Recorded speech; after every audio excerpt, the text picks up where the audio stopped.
প্রিয় শিক্ষার্থী বন্ধুরা, এ বি সি ডি, এ বির উপর নট, আবার এ বি সি এই তিনটার উপর নট, এই দুইটার উপরে আবার এই চারটার উপরে নট আছে। এখন আমরা এটা কিভাবে করব দেখো। প্রথমে আমরা এই যে সি ডির মাঝখানে নটটা এখানে কেটে দিব। যদি কেটে দেই তাহলে ইনটুটা এখানে প্লাস হয়ে যাবে।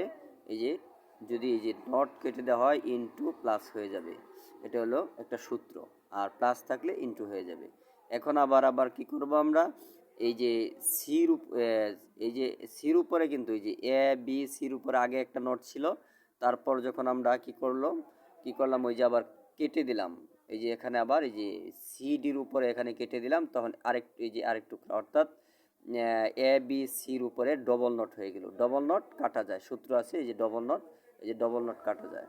তারপর এখানে শুধু এই যে এ বির উপর নট আছে, আর ওইটা সির উপরে নাই, এখানে তো কাটাই গেল। তখন আবার কি করব আমরা, ওই এখানে কিন্তু আবার এই নটটা কেটে দেব, এ বির মাঝখানে এখানে কেটে দেব, তখন ইনটুটা যে প্লাস হয়ে গেল। তখন এই যে এটার সাথে কিন্তু আবার সি এখানে ইনটু গুণ, এই যে গুণ সি গুণ রয়ে গেল। এইভাবেই। খোদা হাফেজ।